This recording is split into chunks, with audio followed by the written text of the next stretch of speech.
Hi, my name is John Whitehead. I'm a leadership and executive coach, and welcome to this week's video blog post.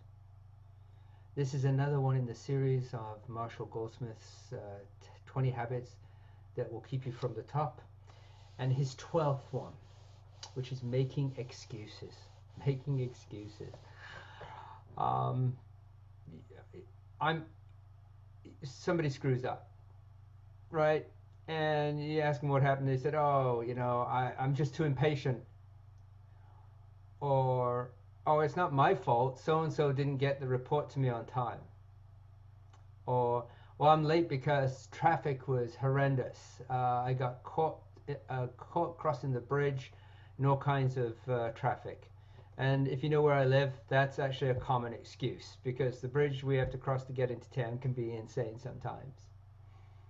But they're making excuses and not taking ownership of our responsibilities. And as leaders, we have to be prepared to take ownership of our own errors, our own mistakes, our own reasons for being late, whatever. Because as Kusas and Posner says, we are modeling the way. We are being watched. And no need to bet on it. Our direct reports will model what we do. So if we're making excuses for everything, chances are they are.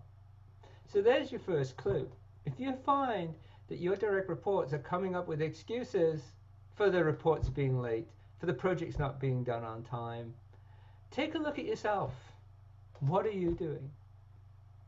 Do you take the chance to drop that ego and say to your direct reports, "Hey, I'm sorry about that. That's my fault. I'll take that on. I screwed up"? Because if you're not, they're doing exactly the same thing as you are, making excuses. So how do you combat that? Well, part of it is yourself. Understanding yourself and recognizing yourself and wondering what's going on. If you have a tendency to leave the office late to get to a meeting, maybe it's setting your alarm to go off 15 minutes earlier for when you have to leave.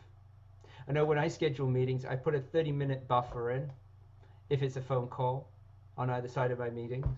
Or if it's someplace I have to travel, I put an hour buffer. Even though it takes 30 minutes or 45 minutes to get to the place that I'm getting at, I put an hour. So when that alarm goes off, I know I have to leave, or I'm aware of it, because it'll give me a warning that hour's coming up.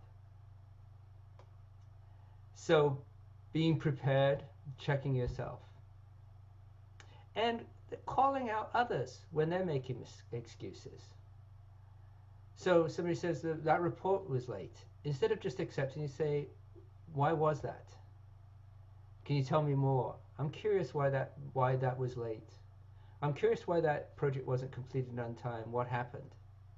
And why did that happen? And what do you think you can do in the future so that doesn't happen again?" So making excuses, right? We're all good at making excuses. We grow up making excuses. But again, are we solving anything? So it's another one of those self-awareness pieces, looking at ourselves. How are we behaving? If we see other people behaving in a certain way, look at ourselves. Is it a reflection on what we're doing? One of those habits that will keep you from the top is making excuses.